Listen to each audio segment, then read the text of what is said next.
Hello, hello, hello, Canberra at the Canberra Comedy Club. How are we feeling today?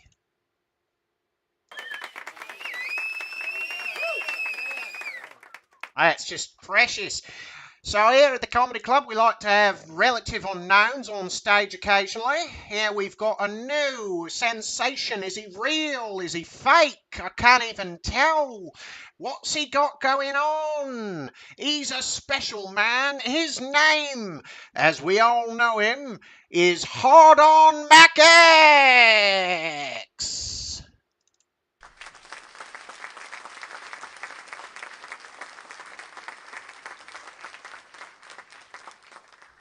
Hey, love you guys, but it's actually mix comma space hadron. And not everyone has loving parents. Yeah. Speaking of parents, everybody likes dad jokes, right? Dad jokes are the best. I think everybody can attest to bad jokes, dad jokes. Sorry, that's a Freudian slip. Bit of a Freudian slip there. Yeah, yeah. So I got a couple of them here because that's how we do around here, isn't it? So here's one. My wardrobe is like Tiananmen Square. I'm always bringing tanks.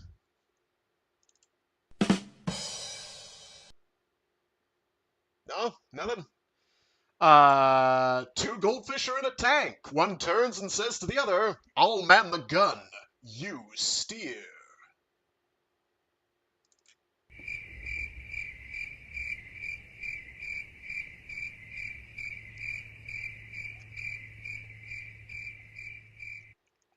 Tough crowd. Uh, Want to know how NASCAR got its name? NASCAR originated in the South, the southern United States, right? Well, one day, while some Southerners were racing cars, a fast car races past a bystander, and the bystander goes, "Damn, that's a nice car!"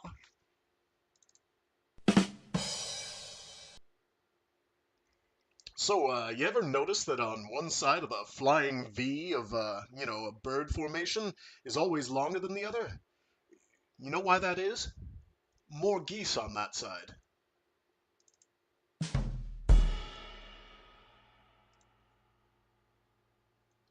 Okay, how about something a little longer form? A frog goes into a bank and approaches the teller. He can see from a nameplate that her name is Patricia Whack. "Miss Whack, I'd like to get a $30,000 loan to take a holiday." Patty looks at the frog in disbelief and asks his name. The frog says his name is Kermit Jagger, and his dad is Mick Jagger, and that it's okay, he knows the bank manager. Patty explains that he'll need to secure the loan with some collateral. The frog says, "Sure, I have this," and produces a tiny porcelain elephant, about half an inch tall, bright pink, and perfectly formed. Very confused, Patty explains that she'll have to consult with the bank manager and disappears into the back office. She finds the manager and says, "There's a frog called Kermit Jagger out there who claims to know you and wants to borrow $30,000, and he wants to use this as collateral." She holds up the tiny pink elephant. "I mean, what in the world is this?" The bank manager looks back at her and says, "It's a knick-knack, paddywhack. Give the frog a loan. His old man's a rolling stone."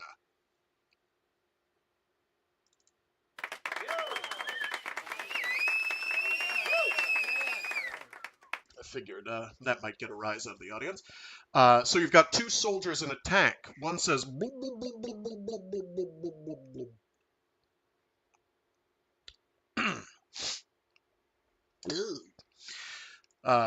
This one is timely, maybe a little late for Easter, but what was Jesus' least favorite sport? Any guesses? Anyone? Lacrosse. Get it? Lacrosse? I know, it's pretty dumb. I always thought it was hockey, though, on account of constantly getting nailed to the boards. Boo!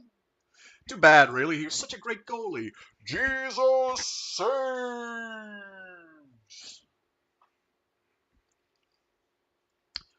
All right, all right. Two muffins in an oven. One says, Damn, it's getting hot in here. and the other says, Ah, a muffin that can speak. yeah, I know, it's a little late. Thanks, drum guy. Jesus. Okay, fine. A Russian couple walks down a street in Moscow when the man feels a drop hit his nose. I think it is raining, he says to his wife. No, that feels like snow to me, dear, She replies.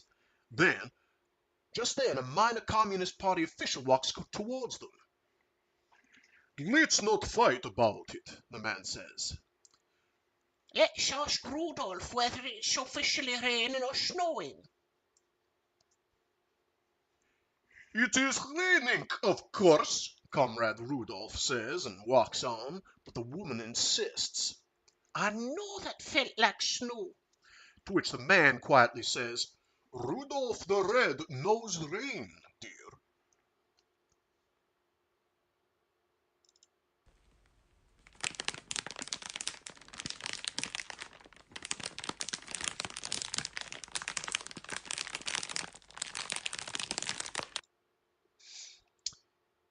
Right. Hey, how many people do you... So when you're driving by a cemetery, you always know a sign of a good dad joke when your dad is going to comment on basic geological features that are running by you. So, you're going by a graveyard, and your dad's going to say something along the lines of, hey, how many people do you think are dead in there? You respond pretty simply, it's got to be a couple thousand, Pop. All of them.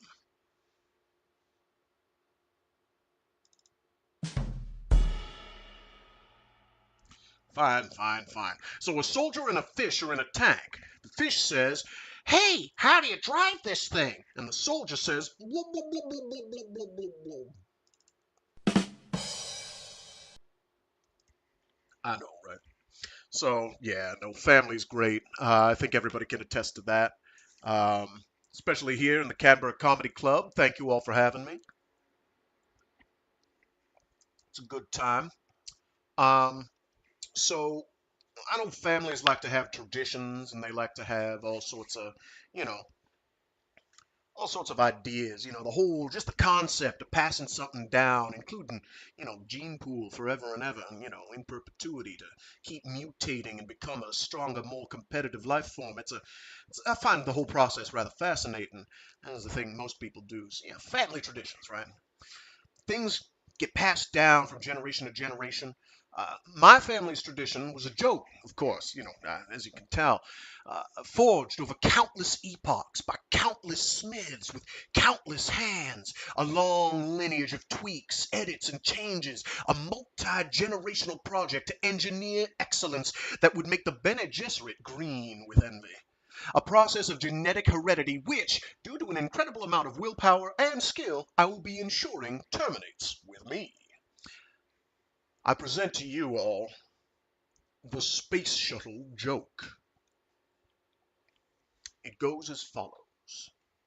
NASA. NASA's fallen on hard times.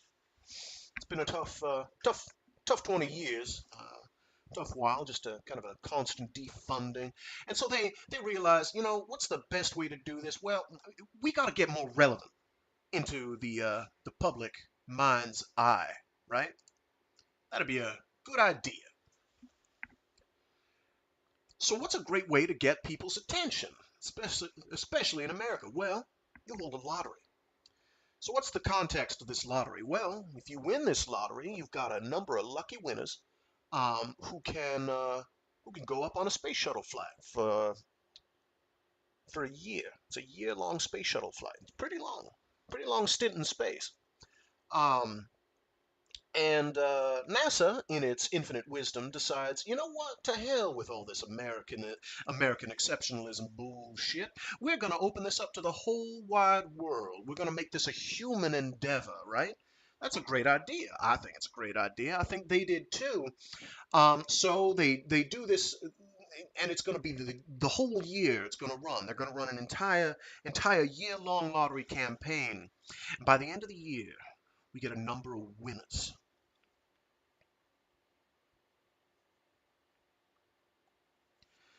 We get them from all across the globe. You get people being entrants. We got people from all over the world. We got people from Tibet, Sherpas in Tibet putting in, trying to trying to get in on this. And so we wind up getting our winners. It's great. And massive flow of funding, influx of funding for NASA, which NASA, of course, sorely needs. Because they've been left by the wayside. It's all these private entrepreneurs doing their own space programs, and NASA's like, nah, hell with that, son. We got this. We're Americans. We can engineer this shit because NASA, of course. So time passes, and the lottery results come in over time. Um, oh, one sec. I'm getting ring-a-dinged. Give me a moment here.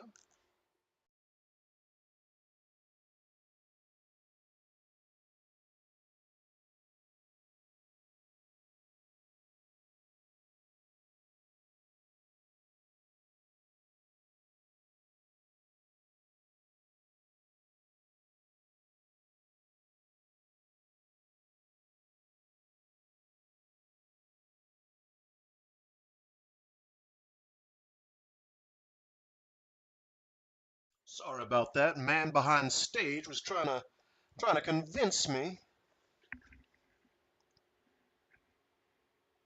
that I wasn't supposed to be on stage today. It was supposed to be some other guy, some face in a TV called Max Headroom. Well, nah, this is Mix, comma space, Hadron. We've been over this. Yes, my middle name is comma space. I don't want to hear it. Anyway, so eh, as I was saying, NASA has this big long uh, campaign, this lottery that they send out, and we get our winners. We get a Japanese man, we get a Russian man, and we get a French man. These are the three winners. Actually, no, it's a French woman. I'm so sorry. Um, and they're each allowed, a certain amount of cargo, and I think it's call it 100 kilos total, because we're converting to metric. We're trying to be smart. So 100 kilos total. Um, and so they go up into space, and they're each allowed to bring some cargo. And I've completely lost my place in the joke, which is real embarrassing considering I'm doing this live. And so the Japanese man, he really wants to become multilingual, so he brings up 100 kilos worth of how to speak German books. And he decides this is the best way to go. The French woman, well, she really loves her husband, and he has to lose a bit of weight, but after losing a bit of weight, he's about 100 kilos, so he comes on up with her. And then the Russian guy, I mentioned him, right? The Russian guy. Well, the Russian guy is the third winner, and he brings up 200 pounds. Sorry, 100 kilos. I'm mangling the shit out of this joke, ain't I? He brings up 100 kilos of Cuban cigars. He's a champ. He knows what he wants. So they go up there. They go up there for a whole year. There's a big PR campaign. They're live streaming their doings. The people of Earth learn how to go to the bathroom in space. They learn what it's like to be weightless, how that feels. They learn a little German alongside the Japanese guy. And and then it's all over. And despite and NASA, they've earned made quite a windfall out of this whole thing. You got public donations, you got public attention for for NASA at an all-time high for the space programs in general, and they decide they, in their infinite wisdom, put forth a big reception for when this thing's going to land. They put out a giant field covered, absolutely bedecked in all kinds of tinsel. It's millions, literally millions of folding chairs. That's where all the budget went, it seems.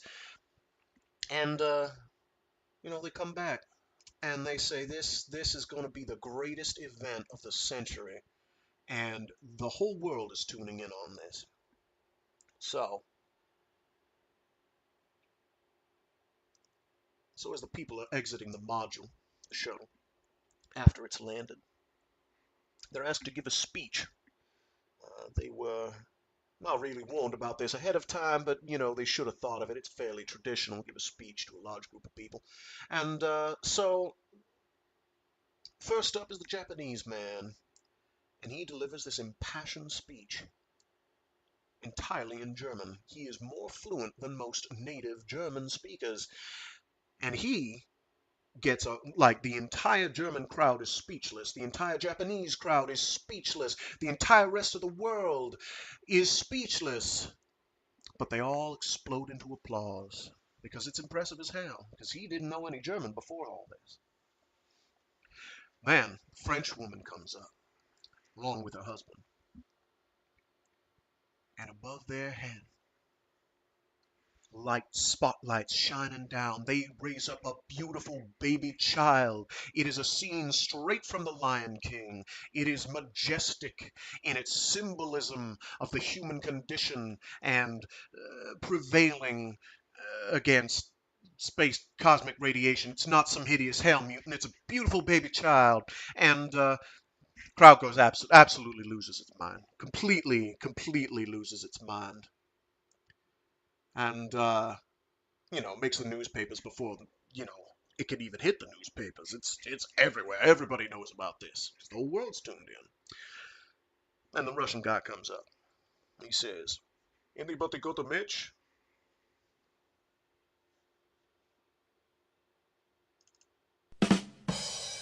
Yes, that's the punchline. Thanks, bud.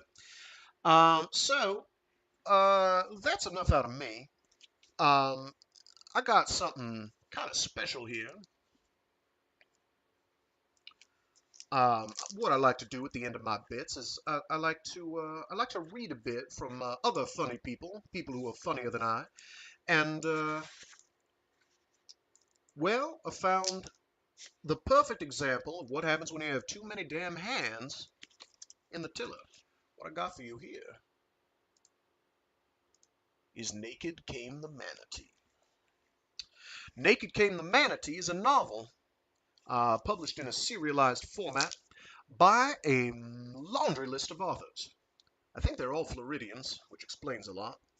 You got Carl Hyacin, you got Elmore Leonard, you got Dave Barry, James W. Hall, Edna Buchanan, Les Standiford, Paul Levine, Brian Antoni, Tananarive Due, John Dufresne, Vicki Hendricks, Carolina Hospital, and Evelyn Mayerson. And I'm going to just read you the first couple chapters here, first 3 or 4,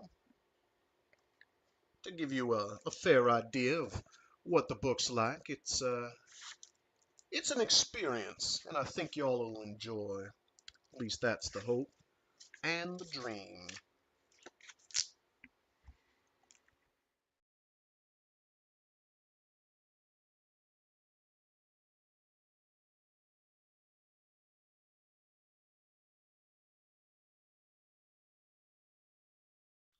Naked Came the Manatee, a novel by Carl Hyacin, Elmore Leonard, Dave Barry, James W. Hall, Edna Buchanan, Les Standiford, Paul Levine, Brian Antoni, Tananarive Due, John Dufresne, Vicki Hendricks, Carolina Hospital, and Evelyn Mayerson.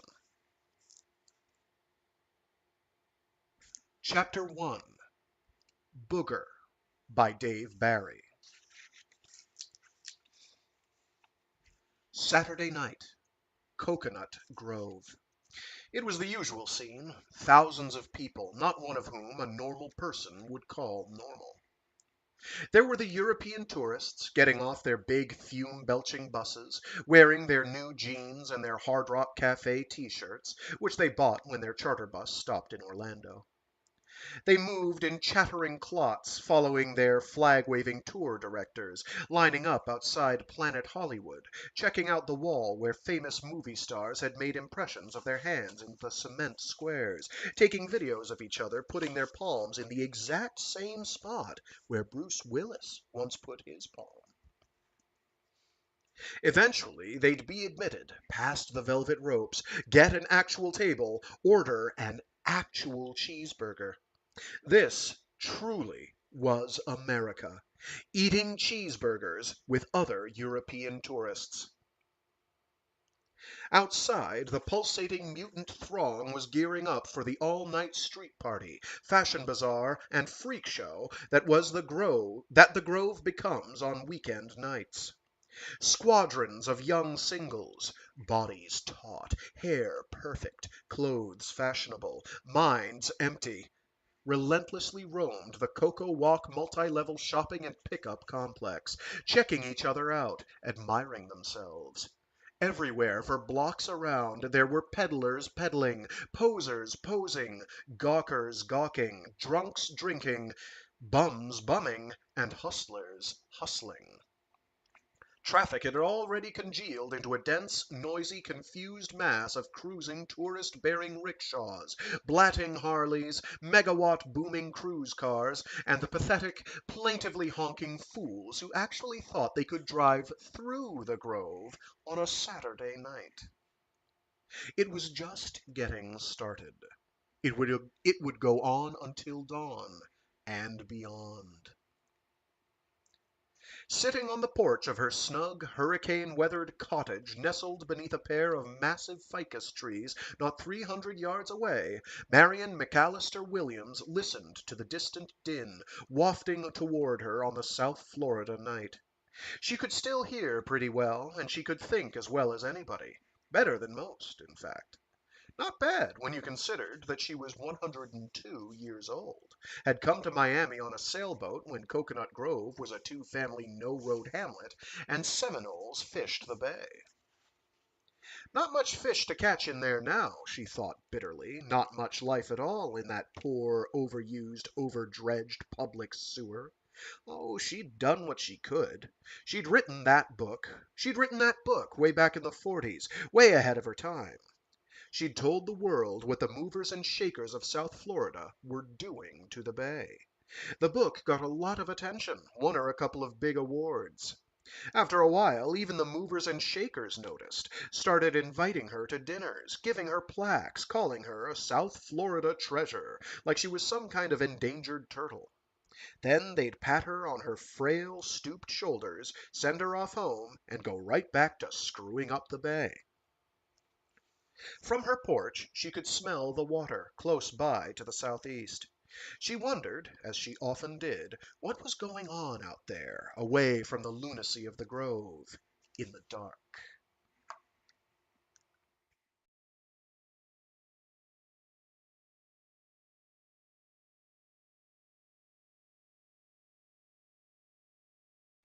A mile or so down the coast, where rich people live in huge, expensive, fashionable, professionally decorated, truly uncomfortable homes, Booger flippered his massive blob of a body slowly through the murky water just offshore.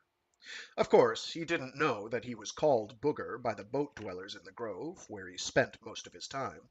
Being a manatee, he wasn't big on abstract concepts such as names. He also hadn't figured out, despite several collisions and one painful propeller-inflicted wound, that he should try to avoid motorboats. And thus, although he could sense it coming, he made no effort whatsoever to avoid the beat-up old outboard-powered skiff racing directly toward him in the dark. And since the two men in the skiff were A, running without lights, and B, arguing, they did not notice Booger's bulk dead ahead, almost all of it just below the surface, just like the iceberg that caused all the trouble for the Titanic.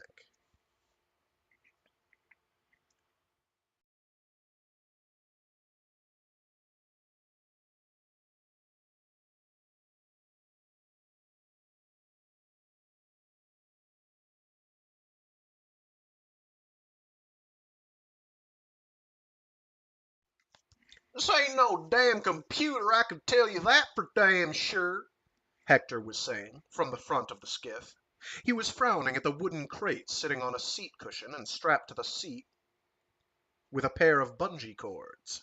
He kicked aside the scummy tow rope at his feet and leaned down to poke around in the straw between the slats of the crate for a clearer glimpse at the plastic-wrapped, roundish object, hard and smooth like some kind of metal, pressing up against the wood. How the hell do you know? Asked Phil from the stern, where he had his hand on the outboard tiller. Because it ain't even got a power plug, said Hector. Computers got power plugs. What the hell do you care what it is? Said Phil. We take it to the rich man's dock, we give it to the rich man, he gives us another 5 thou, we're gone. 10 thou total, 5 each, minus my boat expenses. Easy money. You got a better plan? You maybe want to rob another UPS truck? This was a reference to Hector's last major money-making idea, which was to snatch a box at random from the back of a UPS van parked on Kendall Drive. Unfortunately, Hector, who was also the getaway car driver, had tried to get away a little too fast. He'd driven directly into a Lexus making a left turn across traffic, causing it to smash into a Jaguar. As it happened, this was, after all, South Florida. Both the Lexus and the Jaguar were being driven by well-known, highly successful, politically connected narcotics traffickers. So Hector and Phil had gotten into big trouble with the law. They'd wound up doing 18 months in jail. The box they had stolen from the UPS truck, Phil would never let Hector forget this, turned out to contain dirty undershorts that a University of Miami pre-law student was sending home to his mom for laundering. Very funny, said Hector. Ha ha. But you tell me, why'd the Cuban tell us it's a computer if it ain't? And that wasn't no local Cuban neither. That was a Cuban from Cuba. That was a Cuban Navy boat following his boat. It was running with no lights, trying to stay out of sight, but I saw it. Hector, you told me that 53 times and I still don't care. I don't care if it was from Mars, okay? 10 thou is 10 thou. I think it's nuclear, said Hector quietly. He pronounced it nuke-you-lar, like Walter Cronkite. It's what? Nuclear, like a bomb. The way the Cuban handled it, you know. The way the Cuban handled it, you know. The way he was so, like, scared of it. And did you see him open that little door in it just before he put it in the crate? There was some kind of numbers in there, man. Computers got numbers, noted Phil. These ain't computer numbers, said Hector. These are little lights, like glowing numbers. Only number I care about, said Phil, is $10,000. You can buy a lot of underwear for that. Hector said a very bad thing to Phil.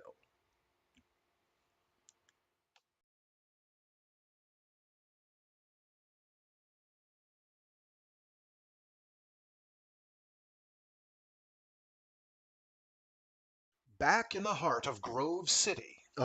Back in the heart of the Grove, City of Miami rookie police officer Joe Serino was trying to explain to an extremely large, extremely drunk male tourist that, no matter what the system was back in his hometown, the system here in Miami was, if you had to urinate, you did it in some kind of enclosed toilet facility.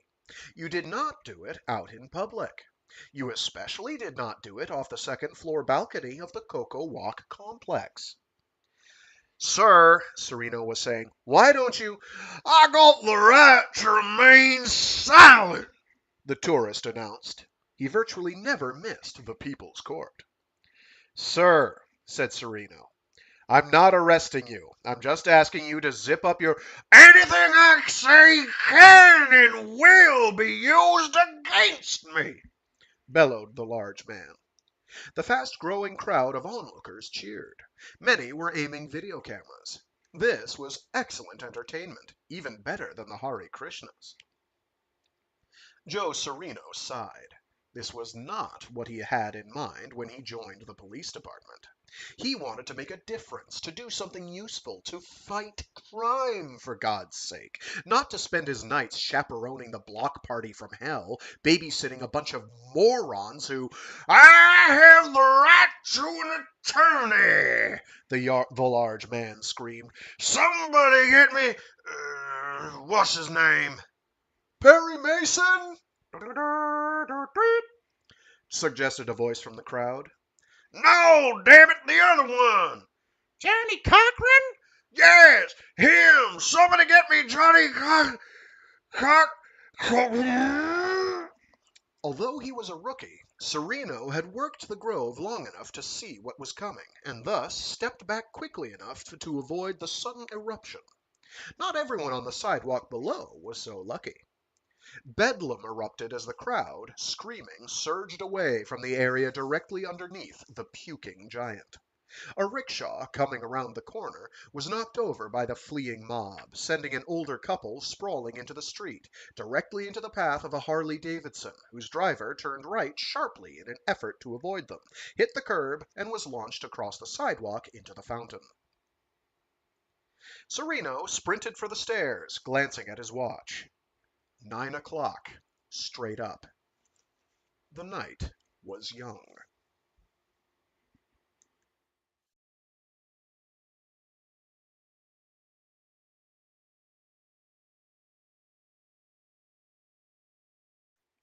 Another boring night, Fay Leonard thought, as she locked up her dive shop on South Dixie Highway. She was beginning to wonder about the shop. It had seemed like such a good idea, a chance for her to make a living doing the one thing she truly loved. Problem was, she wasn't doing any diving. She was always running the shop. It ate up her days, and it was starting to eat up her nights. Like tonight, she had to take 2 full sets of rental scuba gear over to a charter boat at Dinner Key Marina, which meant driving into the Grove, which was, of course, going to be a zoo on a Saturday night. Lugging the heavy air tanks out to her pickup truck, she thought, all this work, carrying all this gear around, and I don't even get to use it.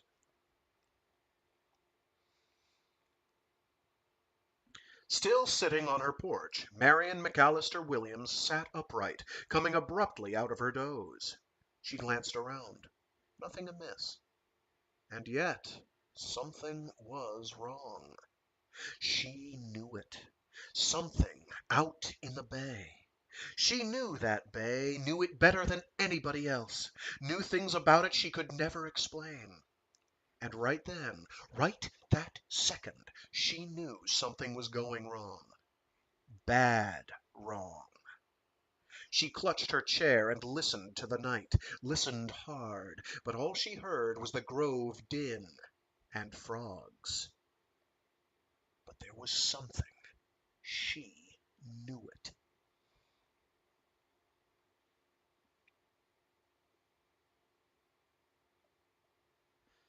Just an inch or two below the bay surface, Booger felt the pressure wave of the approaching skiff. He'd had that feeling before, and he felt vaguely uncomfortable about it, but even if he'd known enough to get out of the way, there wasn't really any time.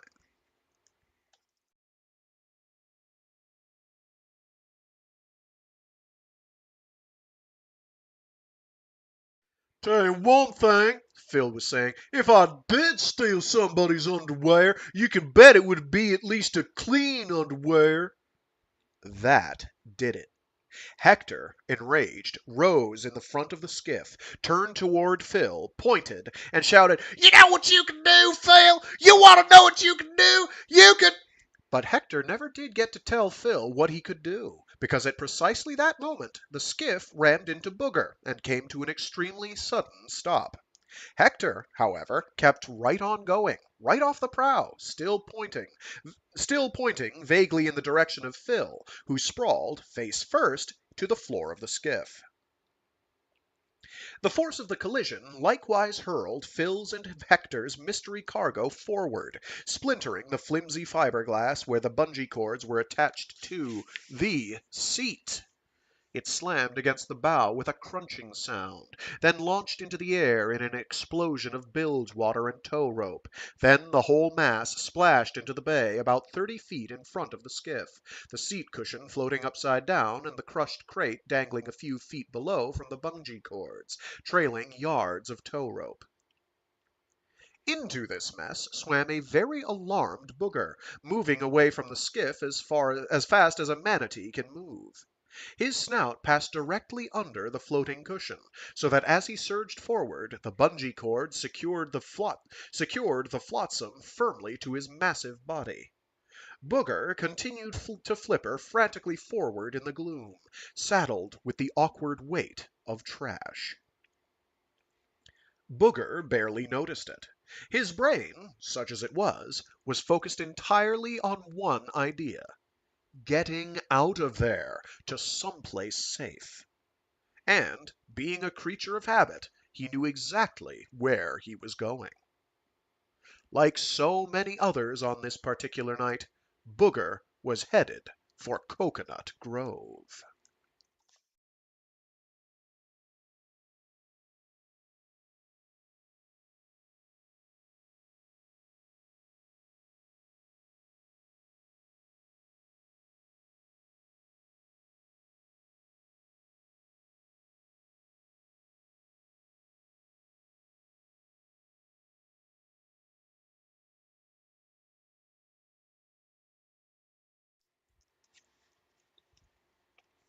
Chapter 2: The Big Wet Sleep by Les Standiford. Grand Avenue, 10 p.m., a Saturday night. John Deal sat in his car opposite a tiny neighborhood market, a mile or more from his destination on the far side of Coconut Grove. He was locked in a dead stall, part of an endless line of unmoving traffic, gripping and ungripping the wheel of the vehicle he had come to refer to as the Hog. The Hog had begun its automotive life as a Cadillac Seville, but it had long since been transformed into a kind of gentleman's El Camino, the passenger cabin cut in half, a tiny pickup bed created where the back seat and trunk had been. Not the sort of thing the folks at Cadillac would approve of, but it wasn't Deal's fault. He'd had to take it in payment on a construction project gone bad.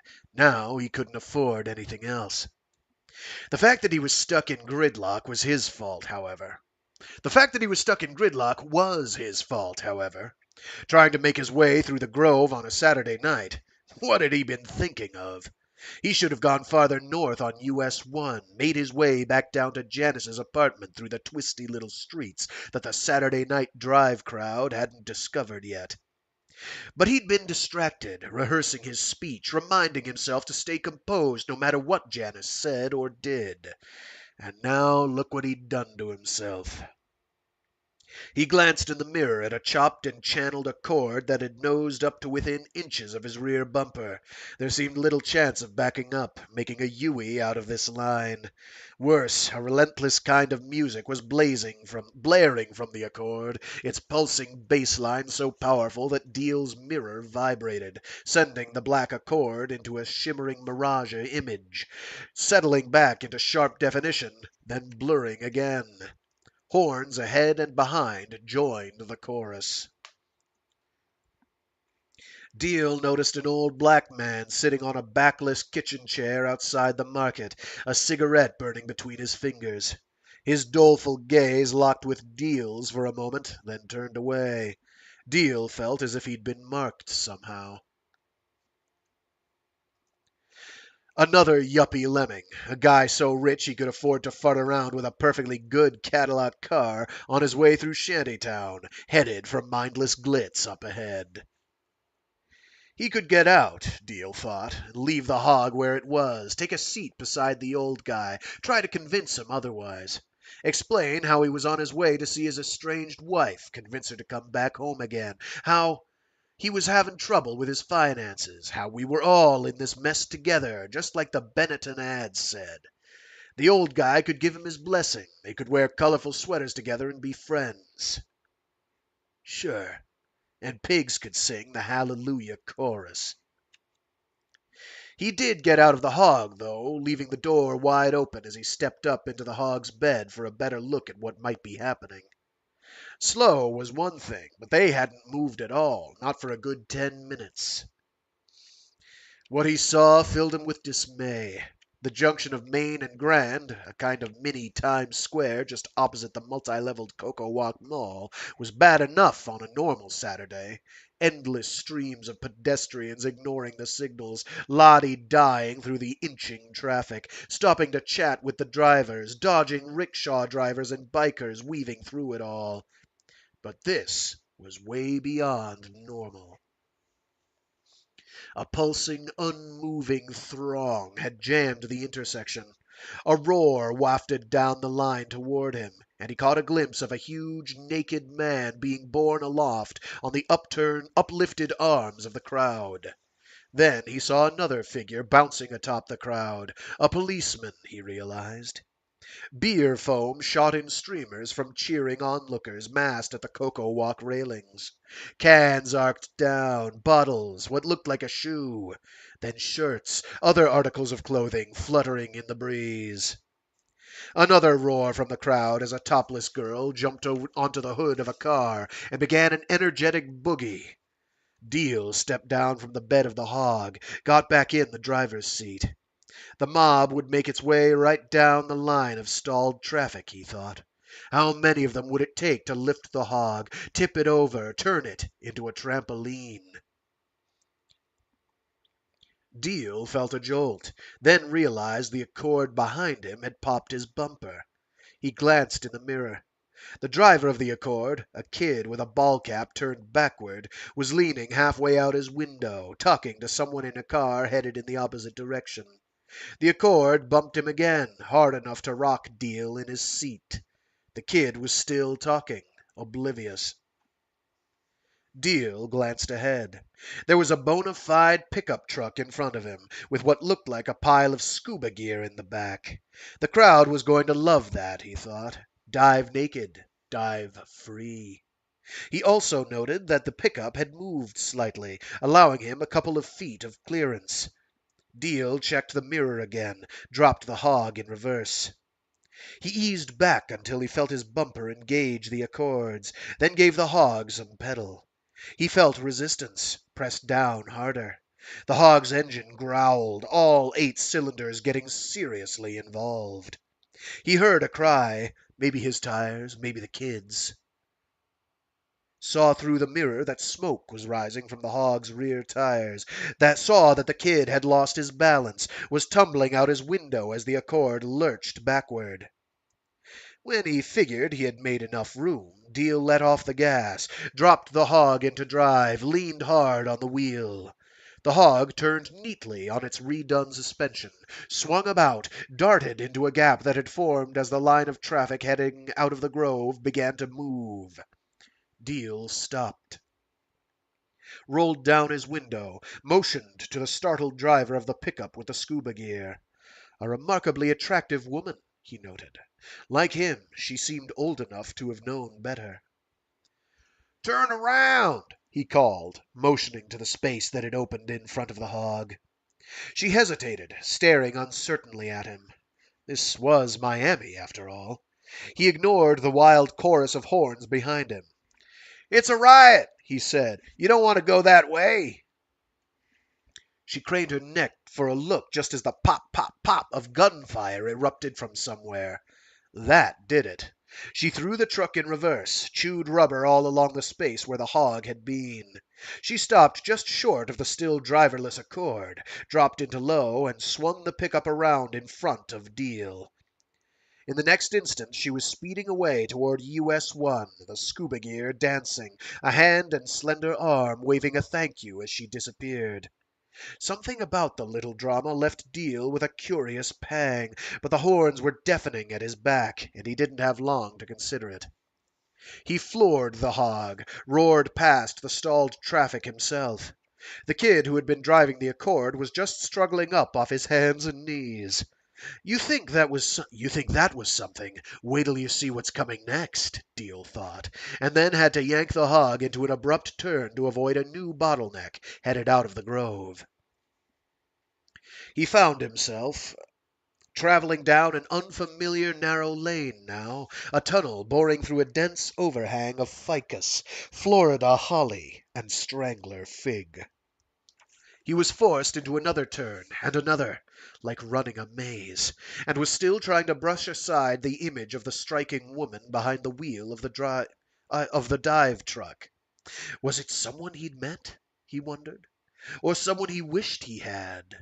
In the next instant he was clutching the wheel tightly as the hog bottomed out in a huge, rain-filled pothole, spraying water like a donzy off its prow.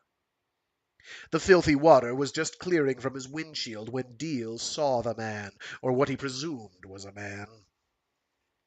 Though the whole thing couldn't have taken more than a few seconds, Deal's mind registered details with the precision and clarity that only impending disaster can bring. The figure stood in the middle of the gloomy tunnel of foliage, arm upflung in surprise, face twisted in the glare of the hog's headlights. He seemed to be draped in a tangle of old shrimp netting, which itself was studded with still dripping seaweed, battered lobster trap buoys, and the assorted detritus you'd expect to find floating in the backwaters of the nearby bay these days. There was something odd about the guy's face, a lopsided quality that suggested he'd already had one accident in the not-so-distant past. He held a broken oar in his other hand, something he might have been using as a cane or a makeshift crutch, and which had probably saved his life. The man, the ancient mariner, Deal found himself thinking, vaulted backward, using the point of the oar for leverage, just as Deal slammed on the brakes. The hog seemed to sail on imperturbably for a moment, until the water sloughed off the linings of the brakes. When they did catch hold, it was with a vengeance. He felt the heavy rear of the car rip loose from the pavement and whip around violently, a force like a giant hand pressing him back in the seat.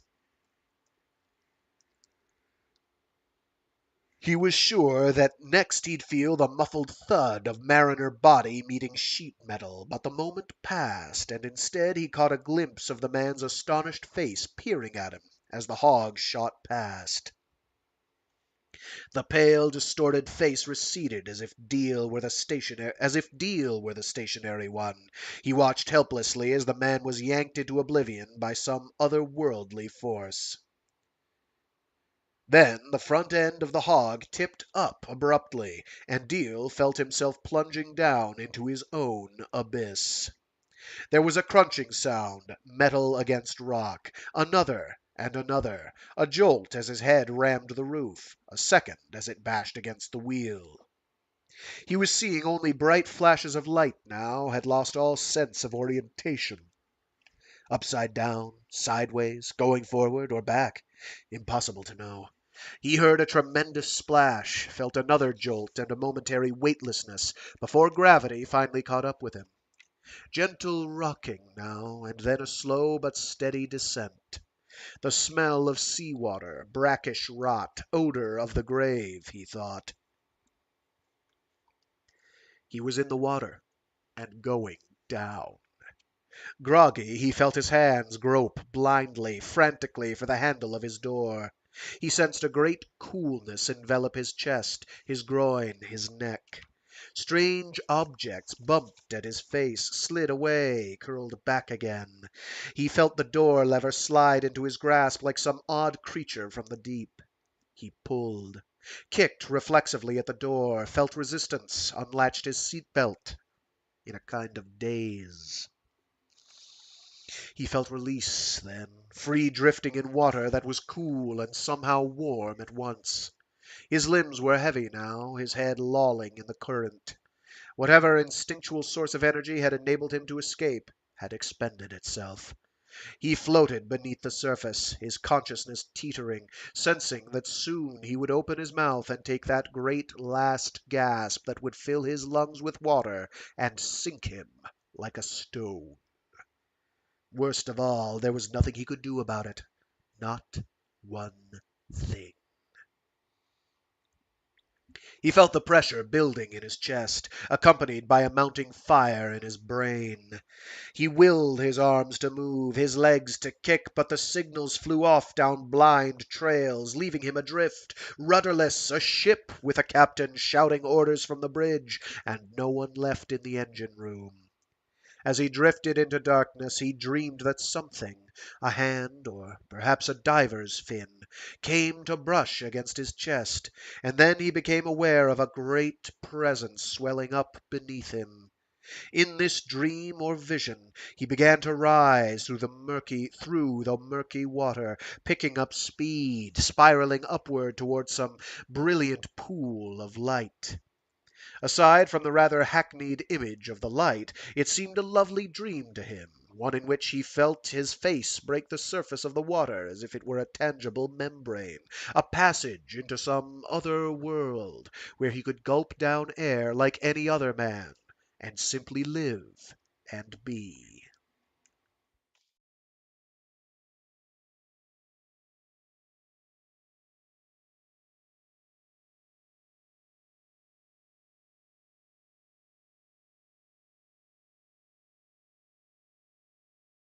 Just lie still, you.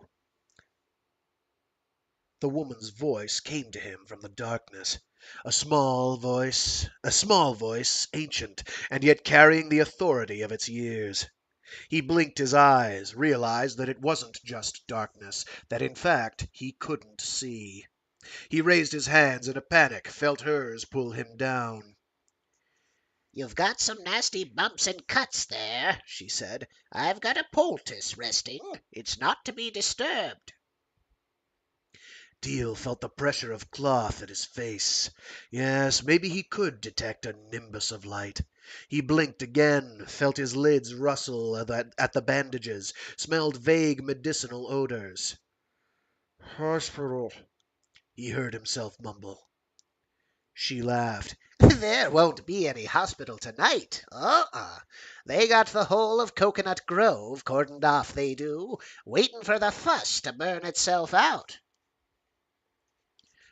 Deal heard distant shouts, chanting, the double boom of a shotgun. He felt a wave of dizziness sweep over him. He lay back, remembering, trying to comprehend all that had happened.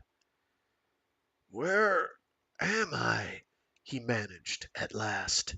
He groped about him, felt crisp sheets, a blanket, realized his clothes were gone, that he was wearing some kind of flannel gown. A lady's nightgown? It couldn't be. Surely it couldn't be. Keep your hands off those bandages now, or I'll tie 'em down, you hear me? Deal nodded, rested his hands on his chest. You're one lucky boy, she cackled. Lucky old Booger took a liking to you. Lucky I was there to pull you out. Booger? He's a manatee, she said. He's the last sane creature that lives in these parts, and that includes me. All the fuss erupted downtown. I went over to have a chat with Booger, see if maybe he thought this was a sign. A sign? Deal's head was swimming again. The beginning of the end, she said. Booger and me got a running bet. 102, I think I'll be around. 102, I think I'll be around to witness it. He says we got a ways to go yet. I found him in his little grotto, keeping you propped up on a chunk of boat seat. The dream was coming back to him now. The vague presence, being propelled upward, toward a pool of light he'd taken for the light. He shook his head. "Do you have a flashlight with you?" he asked. "You think I can see in the dark?" she snorted. "Here, raise up some. I want you to take a drink of this." He felt a wiry hand under his neck, sensed something warm and steaming at his lips.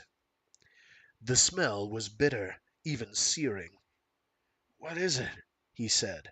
"Swamp yarbs," she said. "Now drink it, or I'll hold your nose and pour it down you."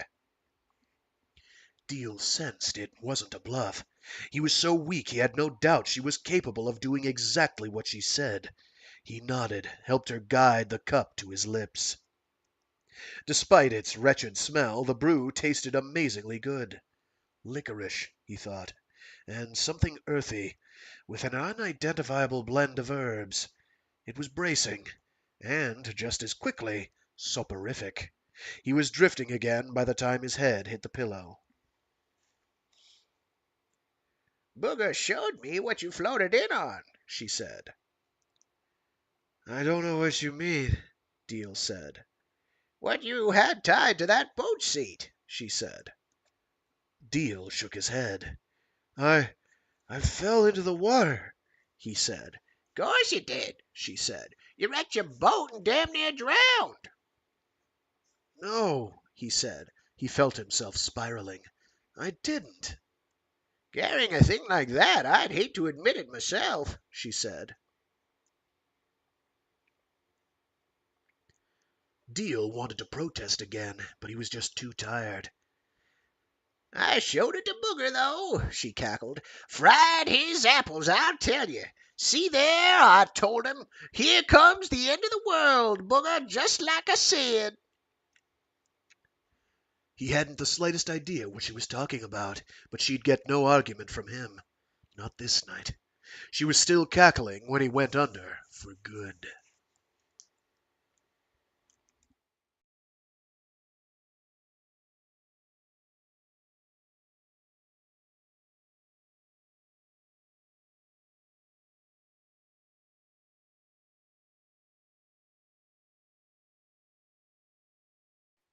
Chapter 3 Biscayne Blues by Paul Levine.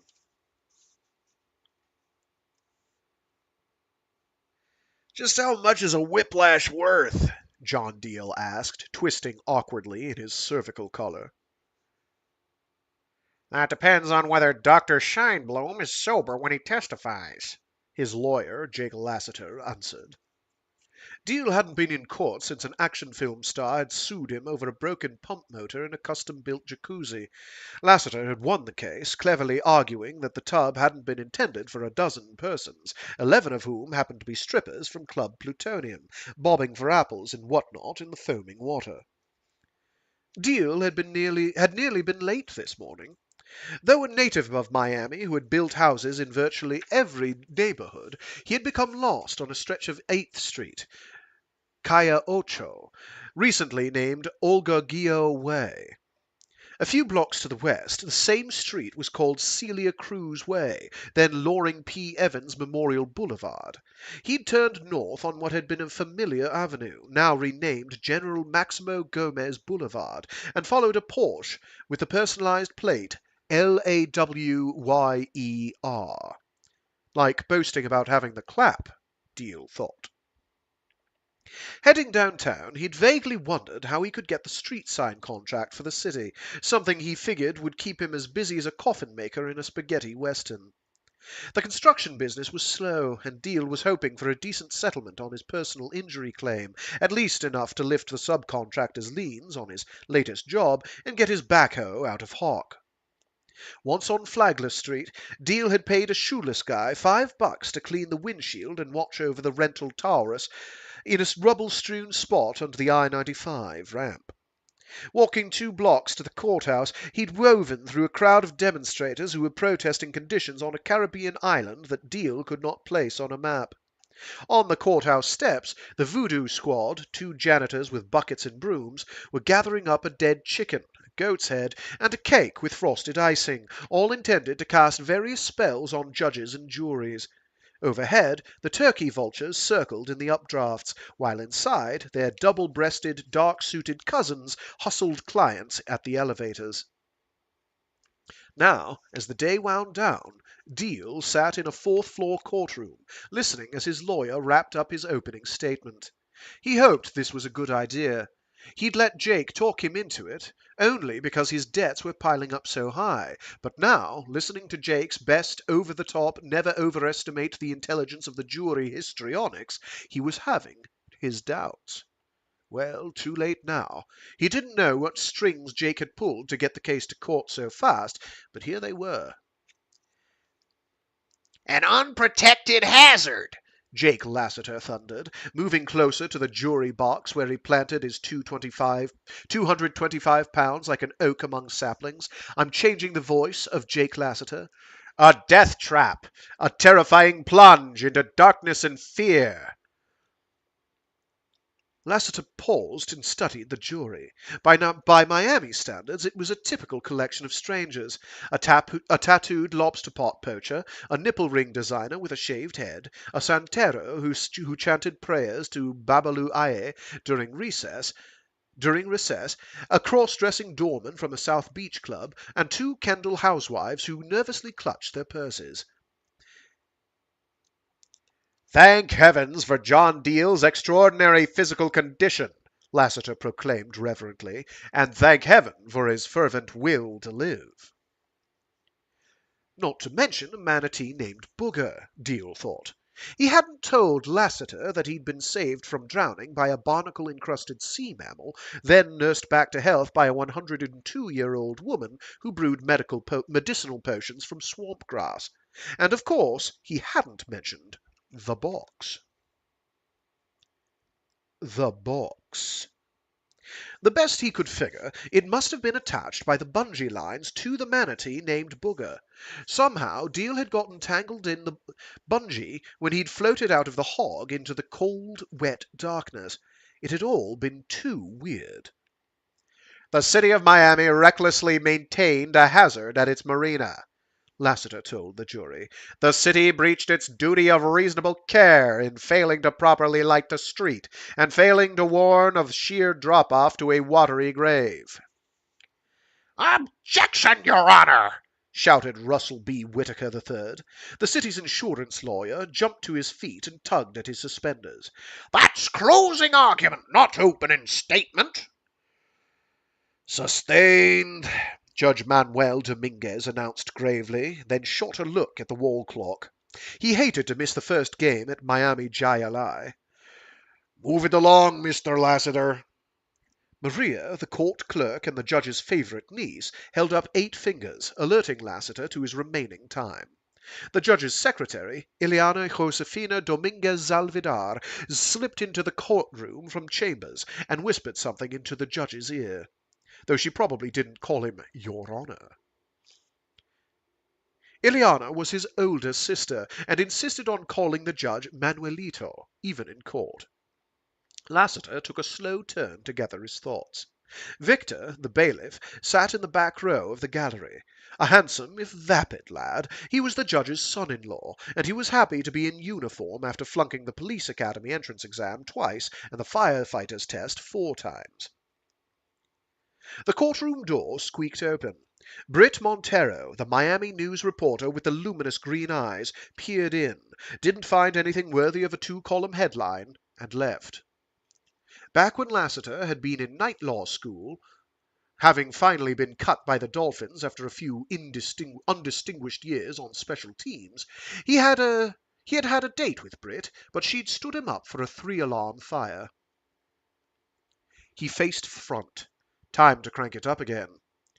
The evidence will show that John Deal is a building contractor of impeccable reputation who has been injured through no fault of his own, Lassiter rumbled on. You will hear the testimony of Dr. Erwin Scheinblum, a respected physician with 40 years' experience in 2 states. Deal smiled to himself. Hadn't Lassiter called Scheinblum a senile, alcoholic quack who'd lost his license in Rhode Island? Something about penile enlargement surgery that had resulted in a net loss? Before hanging out his shingle on Coral Way? The courtroom door squeaked open again, and Deal glanced in that direction. The man who walked in looked familiar. Dark hair, short and muscular, with a mustache, a vaguely Hispanic look.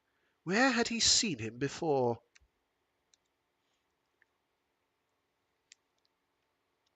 Yes, ladies and gentlemen, Lassiter continued, Dr. Scheinblum will describe Mr. Deal's severe musculoskeletal ligamentous trauma. In other words, whiplash. This morning, Deal thought, I saw him this morning when I did the Huey on 8th Street, or whatever the hell it's called now. He was in the black Camaro right behind me. Deal turned again, stiffly, his neck flaring with pain. He squinted and envisioned the man at night, draped in a tangle of old shrimp netting, leaning on an oar on the little street running along the marina. The guy he'd almost flattened seconds before his beloved and battered hog had plunged off the dock. What the hell was he doing here?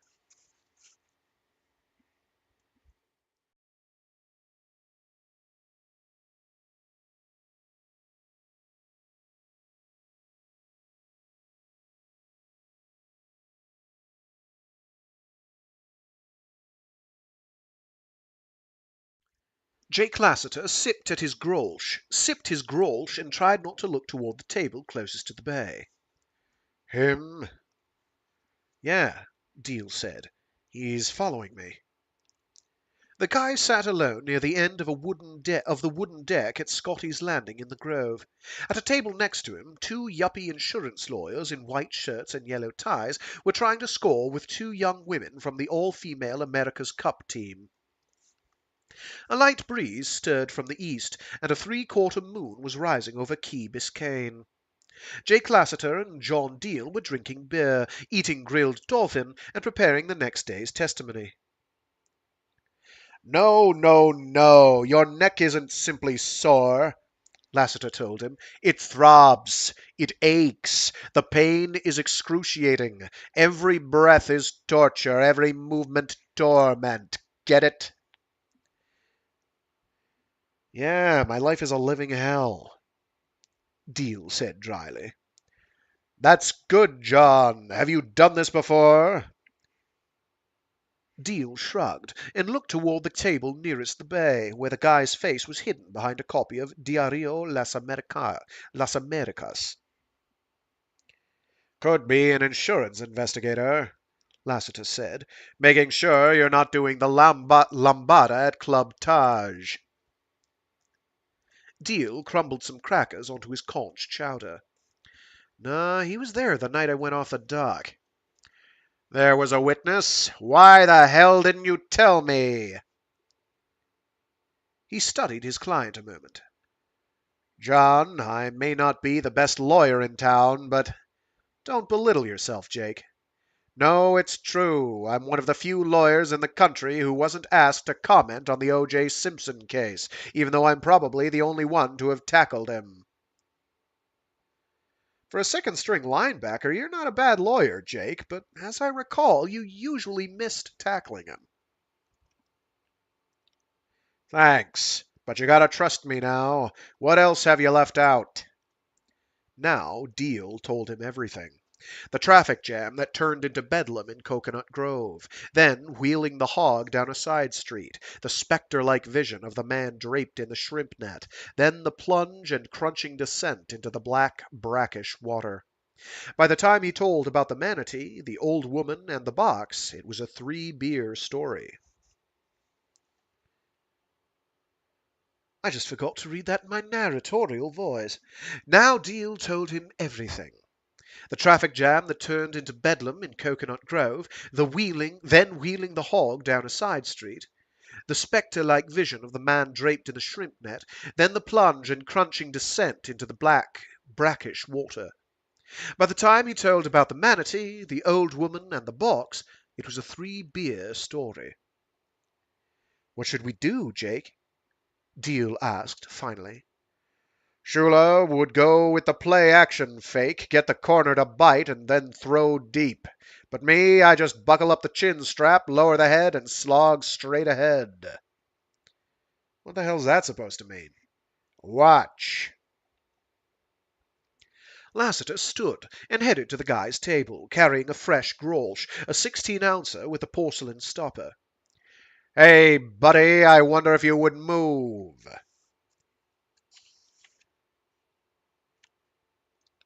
The guy glared at him and looked around. There were no empty tables. "Move? Where?" "Hialeah, sup choppy, I don't care. You're crowding my friend." The guy stood up, barely reaching Lassiter's shoulders. He had a thick neck and sloping shoulders of a bodybuilder. A tattoo of a scorpion was visible on his right forearm. "My name is Hector," he said without smiling, "and your friend has something I want very much." "What, a personality?" At the next table, one of the yuppie lawyers was boasting about tossing out a paraplegic's lawsuit because the statute of limitations had expired. "Your thieving friend stole something from me," Hector said angrily. "Yeah, well, under the law of the sea, the Treaty of Versailles, and the doctrine of finders keepers, what he found belongs to him." Hector grinned, but there was no humor in it. "No, cabron, it belongs to me." I guess he's got a Hispanic accent, so we fucked that up. "No, cabron, he belongs to me." "Look, Hector, I'm going to count to 10, and when I get there, you're gone. 1, 2, 3. Come on, make yourself scarce. 4, 5, 6. Hey, Hector, vete. 7, 8, 9. Suddenly, Hector slammed a size 10 Triple E cowboy boot on Lassiter's instep. The pain shot through his ankle and radiated up his leg. Before Lassiter could recover, Hector threw a short right back, sinking it deep into his gut.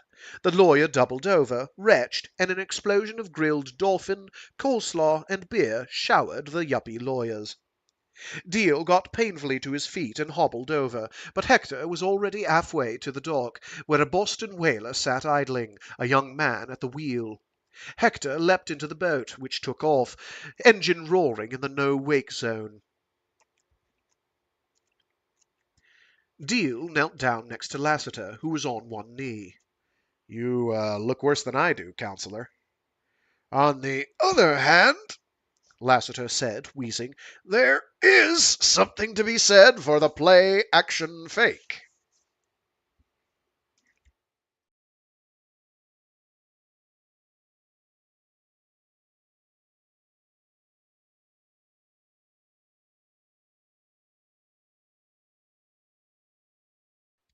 The moonlight streaked across the dark water, a highway reaching toward the horizon. A light breeze blew from the southeast, and the dive boat rocked gently at anchor. The twinkling lights of Key Biscayne condos were visible to the west. Jake Lassiter sat in the captain's chair, his bandaged foot resting inside an open cooler filled with beer and ice. John Deal removed his cervical collar and kneaded the muscles of his aching neck, then popped 3 Advil. It had been a long day. "I can't believe you didn't even open it," Lassiter said. The old woman told me not to, said I'd be better off just to get rid of it. "It could be jewels, drugs." Ebola virus, Deal added. Lassiter shook his head. "No, it's got to be something valuable. Why else would Hector want it so much?" Deal shrugged and looked over the rail into the water. 70 feet below, a Boeing 727 sat on the sandy bottom, an artificial reef for the fishermen and divers. If the storms last month haven't stirred up everything, we'll know soon enough. In the dark water below, a light was growing brighter. "Can you trust her?" Deal asked.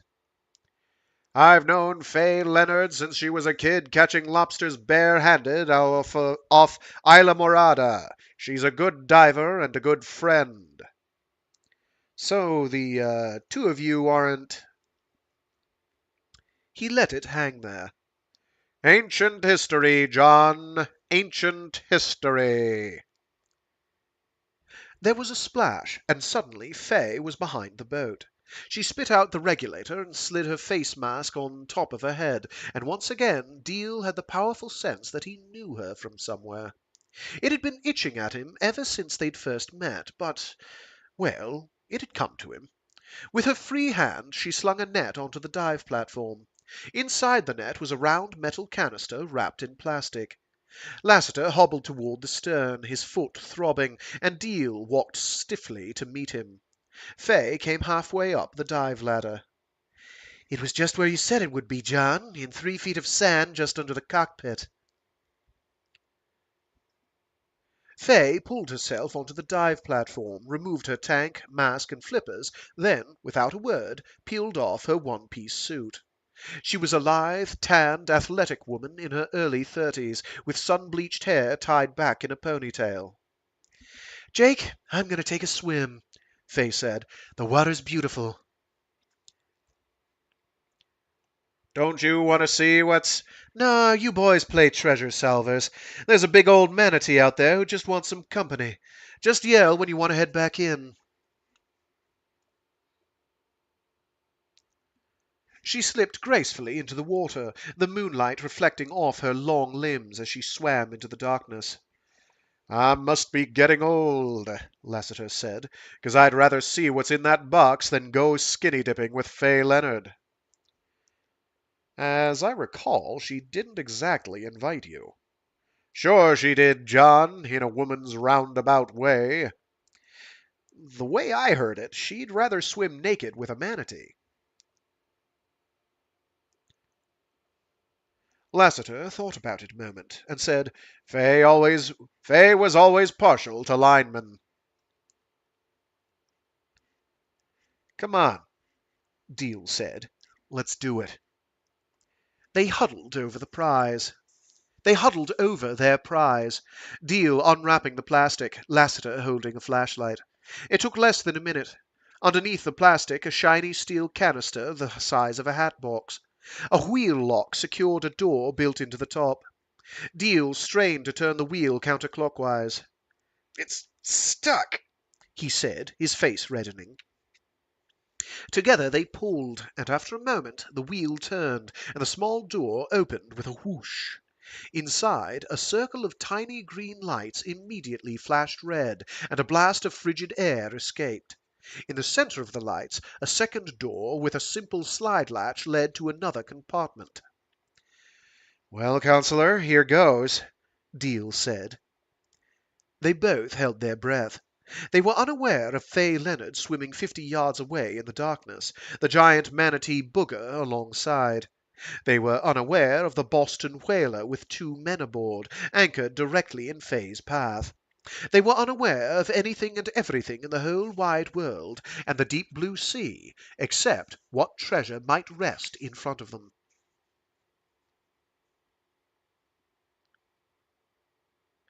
Deal slid the latch and opened the interior door as Lassiter shone the flashlight inside. Uh-oh, Lassiter said. "Oh, Lord," Deal said. Lassiter exhaled a tense breath. turn it over. "No, you." Come on, it's not alive. "You're the ambulance chaser, Jake. You've seen stuff like this before." No, I haven't. Wincing, Lassiter reached into the compartment and grabbed the human head by its thick, graying hair. It's cold, Lassiter said, like it's being preserved. He turned the head over, face up, then dropped it back into the canister. And there it was, bushy beard and all, staring at them with wide open eyes, a startled look on that familiar face. The face of Fidel Castro.